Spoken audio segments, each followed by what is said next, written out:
mode gain, decrease common mode gain, increase differential mode gain, decrease differential mode gain. So now here CMRR means what? What I told CMRR. CMRR is nothing else but it is a quality factor which will see that there will be no common mode signals. Means what? The common mode signals will be less. Common mode signals are nothing else but what? Those are the noisy signals. Whenever the common mode signals are very less, then definitely what happens? The CMRR will be high. The main reason of CMRR is to decrease the common mode signals. So ultimately answer B is the correct one. For large explanation, for large CMRR value, the common mode gain should be small as possible. Why the common mode gain should be possible very small? Why? Because common mode gain is nothing else but it's a gain. It's a gain of a noise. If the noisy gain is very high, then definitely the efficiency of the circuit will go down, because the noise also will get incorporated with the output. So that's why the noise has to be very less. When the noise is less, its related gain also will be less. Always keep in your mind here the common mode signals. When you talk about common mode signals, it is nothing else but this common mode signal means these are the noisy signals. Noisy signals, it can be any kind of noise. It can be noise due to the environment. It could be the noise due to some effect of temperature. It could be anything. It's a noisy signal. Common mode signal is nothing else but it's a noisy signal. So ultimately, the noisy signals should be very less. Whenever the noisy signals are very less, the common mode rejection ratio. What is CMRR? The name itself it tells. It's a common mode rejection ratio. It has to reject the common mode signals. Rejecting of the common mode signals is nothing else but CMRR. So how well it rejects the common mode signals will give us a good efficiency. If it rejects more number of common mode signals, the efficiency of the amplifier will be very high. So that's why ideal value of the CMRR will be very high as possible. CMRR should be very high. As per your circuit, the op-amp should be at least 90 dB of CMRR. The 90 dB of CMRR is very good value, so that the efficiency of your op-amp will not get degraded. Okay. So now the answer B is the correct one here. Answer B is the correct one. To improve the CMRR, there should be less number of common mode signals. If the less number of common mode signals means less amount of the common mode gain. Then the next one. Define total current IQ equation in differential amplifier with constant current bias circuit. So the equations are given to us, 4 options are given to us. Let us see among this one which is the correct one with the from the point of explanation. The equation for the total current is obtained by applying the Kirchhoff law. We know that how we apply the Kirchhoff laws in order to get the output voltages and gain on all those parameters in the differential amplifier. We have studied it, how to define and how to obtain the equations. So we'll be applying the Kirchhoff's voltage law to constant current circuit in a differential amplifier. So ultimately, when you apply the Kirchhoff's voltage law KVL, so you are going to get this particular option. C has a correct one. So this will be your final answer. C is the correct answer. So try to remember this one, or else you can even derive it and try to check out which is the correct answer among this one. So option C is the correct one. All these equations have been derived in the classes. You can look into your derivations once after referring this particular videos. Then the next one. 9th one. Constant current source in differential amplifier is also called as. Constant current source in a differential amplifier is also called as. The constant current source in a differential amplifier is also called as current mirror. It is also called as current mirror. Why? Because it will mirror the same amount of value of the current. Mirror means what? Whatever the image is there in front of it, whatever the object is there in front of the mirror, it will show the same object's image in the mirror. So means what? Constant, if a mirror means, if it is a current mirror, if you're talking about a current mirror, that will be having the same, both the transistors will be having the same amount of current which is flowing through the transistor. That is a current mirror circuit. So current mirrors are nothing else but the circuits which will have the same amount of current which is flowing through them. The circuit which have the same amount of current which is flowing through them is called as the current mirror circuit. So the current mirror circuits, so see now, if I'm having one this one, I'm trying to take with the help of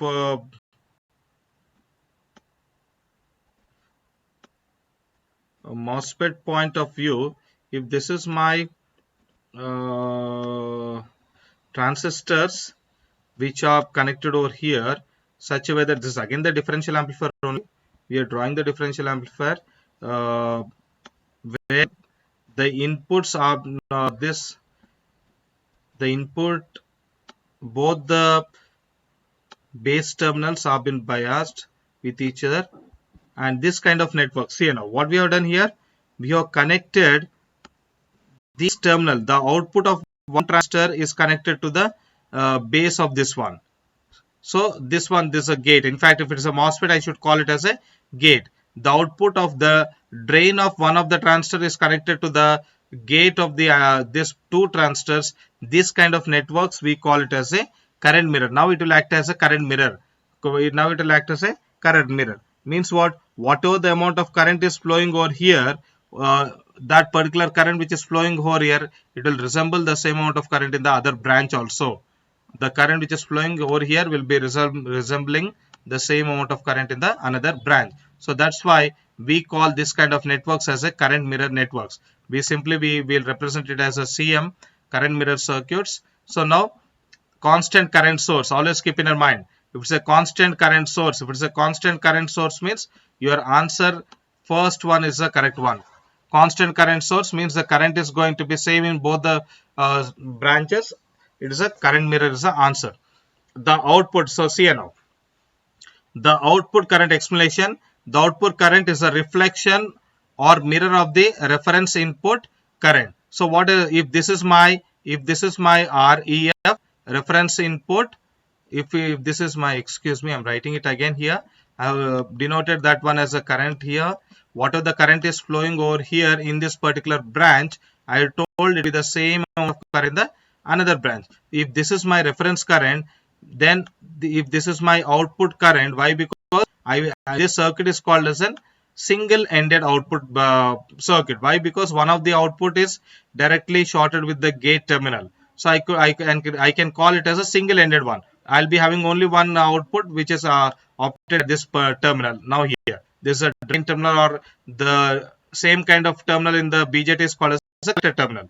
So now here I'll be getting my output here. So now what's the explanation? The output current is a reflection or mirror of the reference input current. So this is my reference input current which is flowing over here in this one, that IRF. So ultimately I can say that your I reference, I output is equal to I reference. Your I output equal to I reference. Why? Because it is a reflection. Your input, sorry, excuse me, I'm talking about the mirror. Means what? The object, the image will be the reflection of your object. So now here, what is my object? My object is my reference here. I reference is my reference, and the image is my current, output current. So that's why the definition, the explanation is given as the output current is a reflection or mirror of the reference input current. So therefore the constant current source, is referred as a constant mirror. Sorry, current mirror. It's referred as a constant current mirror. So answer, ultimately our answer A is the correct one. I hope you understood what is current mirror and why the currents are going to be same here.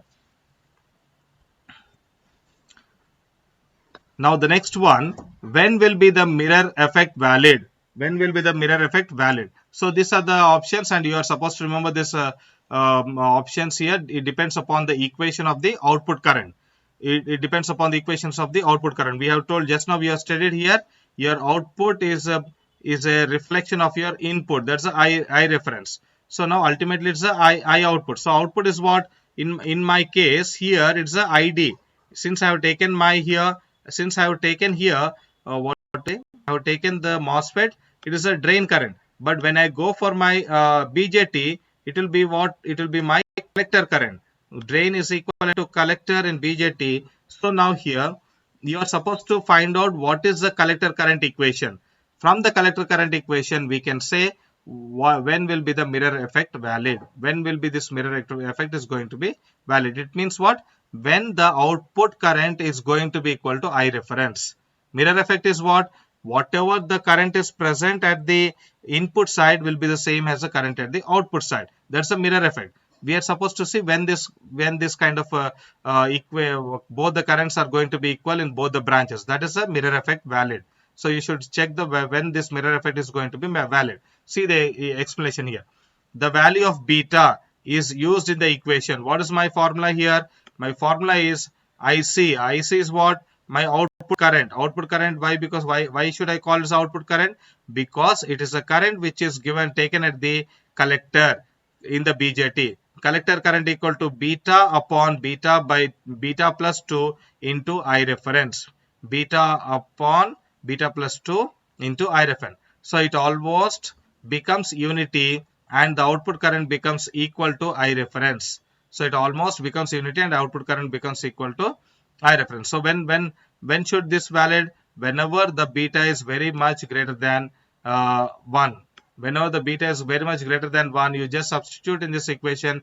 You will come to know the ultimately this entire thing, this entire equation I'm taking with, I'm trying to draw with the other color, this entire one, this particular fractional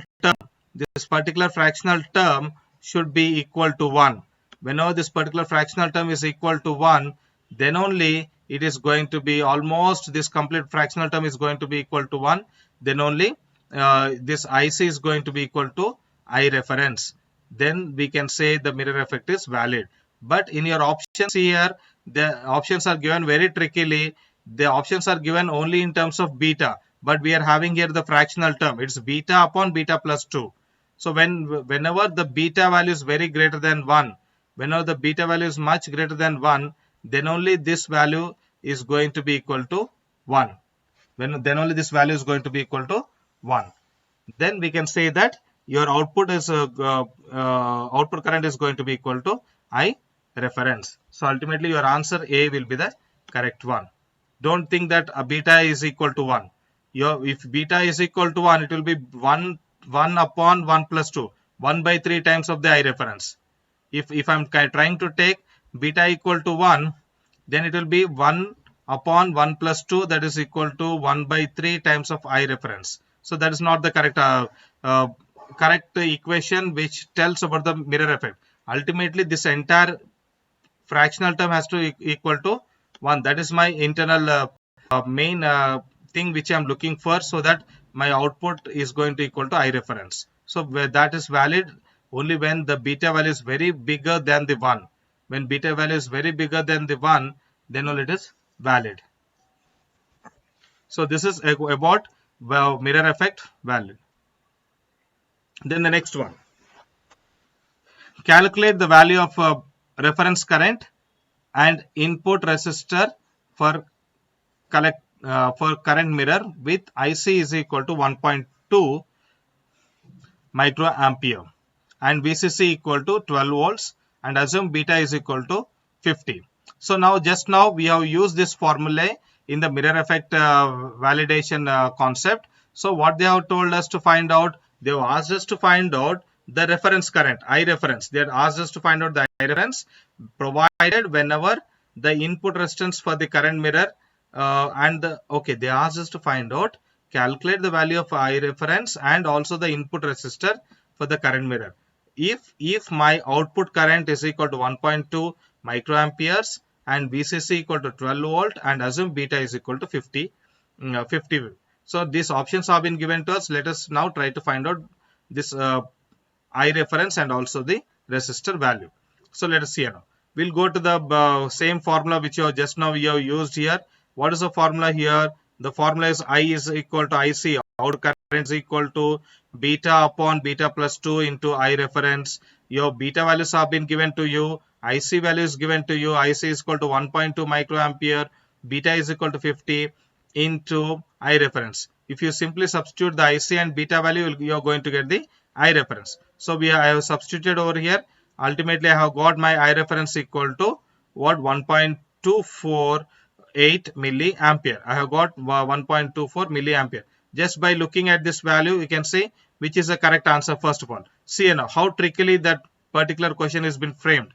Once you have got this value of I reference 1.248 milliampere, all the first options of all the first three options have given the same option 1.248 1.248 milliampere 1.248 milliampere. Only this one is varying with respect to 48 in terms of 0.48 it is varying. So now you are supposed to find out even the input resistor also. How to find out the input resistance? We know the formula. What is the formula? Formula is nothing else but it's a Ohm's law formula. It's simply the Ohm's law. Ohm's law is what you are supposed to find out. There is one resistor over here. I'm drawing only from the point of what to say I reference. If this is my I reference over here, because the other side will be having the IC value, and this is my I reference. So ultimately, if this is my I reference, I'm already have got I reference 1.248 milliampere. I need to find out the resistor value, resistance value I'm supposed to find out. So see now, how to find out the I reference here? I'm having one VCC first. The VCC has been connected over here. With respect to here, I'll be having the VCC. The VCC has been given has 12 volt. This means what? I need to find out what is this point. I need to find out what is the voltage between this and this one. What is the voltage over here? It is a voltage with respect to base and emitter. So it's VBE. So ultimately, I need to find out the input resistance. Input resistance. If I need to find out the input resistance means what? As per the formula, R is equal to V upon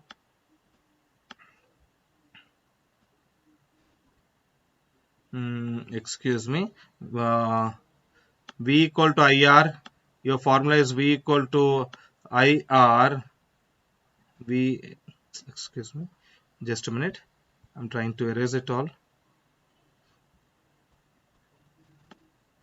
I'm just applying. I'm not applying anything else. I'm trying to apply only the thing as per the Ohm's law. We know what's the Ohm's law. I equal to V upon R. Your formula for the Ohm's law is I equal to V upon R. If this is a case, then I'll be getting the value of R. I can get the value of R as R equal to V upon I. V upon I. I know what's the I. I is nothing else but the reference current which is flowing in this branch. It's a reference current which is flowing in this branch. So it's nothing else but it's a V reference, I reference. It's a I reference. But what will be the voltage? It is a voltage difference between these 2 points. It's a voltage difference between these 2 points. First, I need to find out what is the potential difference between these 2 points. Potential difference, how to find out the potential difference? We know that potential flows from the voltage will be taken as higher potential minus the lower potential. The higher potential is nothing else but our main power supply, that's a 12 volts, then minus your VBE. So it will be now the potential difference between these two will be VCC minus VBE. So your formula, ultimately what's your formula? R is equal to VCC minus VBE. So this is your potential difference. So now you have got your potential difference here now. Potential difference VCC minus VBE upon the input resistance R1. So R1 I'm supposed to find out the R1. Just do some mathematics over here. Then mathematics, if you do your mathematics, you'll get as VCC minus VBE. Again, excuse me, it's 0.7. It is 0.7. So it is a VBE. Why? Because of the minimum what is that threshold voltage, or the minimum amount of voltage to turn on this transistor is equal to your VBE. Your VBE will be 0.7. So that 0.7 I am supposed to substitute over here. So your VCC, VCC is equal to 12 volts. 12 minus 0.7 divided by your value of your I reference. I reference we have found out what is 1.24 milliampere. So ultimately what you will get 9.05 kilo ohms. So 9.05 kilo ohms. So ultimately in this one The nearest answer is what? You're having 9.6 and 9.2. But ultimately the nearest answer for our option in the options nearest answer is 9 kilo ohms. So this is your correct answer. Why? Because you are having 1.248 milliampere and also approximately 9 kilo ohms has a input resistance. So that's how you get your input is equal to that's how you get your answer equal to first one. I hope it's clear to you now. Now the second one. Determine the early voltage. Determine the early voltage if the output resistance is 2.5. You're supposed to determine the early voltage whenever the output resistance is equal to 2.5 into 2 kilo ohms and your input current is equal to 2 milliamperes, and options have been given to us. Options are 9.8, 5.6, 7.8, then again 10 volts. So you're supposed to find out the early voltage. So now we have studied in the basics that early voltage is nothing else but it is a parameter which will describe the variation of the transistor collector or drain current. Means what does this early voltage tells about? Early voltage will tell about the variation of a current which is happening at the collector of a transistor, or else the variation of a current which is happening at a drain of the transistor. So ultimately means what I'm talking this early voltage with respect to BJT and also with respect to the MOSFET. Okay, let me keep it for the BJT. If I keep it for the BJT, what will be the early voltage? It is a parameter which is describing the variation of the collector current in the active region or saturation region of operation whenever VC is applied. Whenever the VC is applied, means this early voltage will always tell about the how the current is varying at the output. How the current is varying at the output in the two regions of operation. We know that the transistor has got three regions of operations basically. First one is a cutoff region, second one is active region, third one is a saturation region. In the cutoff region, completely your transistor will be off. So don't think about that particular region. Now come to the second and third region, active region and saturation region. In these two regions only your transistor will be working. So now in these two regions in which the transistor is working, you should know what is the early voltage. Early voltage means what? It is the voltage which tells about how the collector current is varying. How the collector current is varying means what? It is a voltage which is telling about how the output current is varying in the active region and saturation region whenever the CE voltage, collector emitter voltage is applied. Whenever the collector emitter voltage is applied. So now that is the definition of early voltage. Now let us see let us try to determine this early voltage. What is the value of early voltage? For that one we are having a formula. What is the formula for this one? The formula is that output resistance. Your output resistance is equal to R out, that is equal to VA upon I reference. VA upon I reference, and VA is nothing else but your this one, your early voltage. So early voltage is equal to, do some mathematics, you get output resistance into I reference. I reference is your reference voltage which is connected at the current mirror. So now output voltage is what is already given to us. Your output voltage is given over here, that is 2.5 into 2 kilo ohms. And what is your this one I reference? I reference is also given as 2 milliampere. Substitute in this one and get your ultimate value. So once if you get your ultimate value, it's excuse me, I don't it's the ultimate value. So now here it is 10 ohms, sorry, 10 volts. 10 volts is your ultimate answer. When you do this mathematics, you get your answer.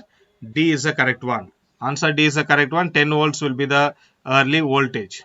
This is a voltage which is describing the variation of collector current. This voltage only will describe how the current is varying at the output terminal. So the answer is 10 volts.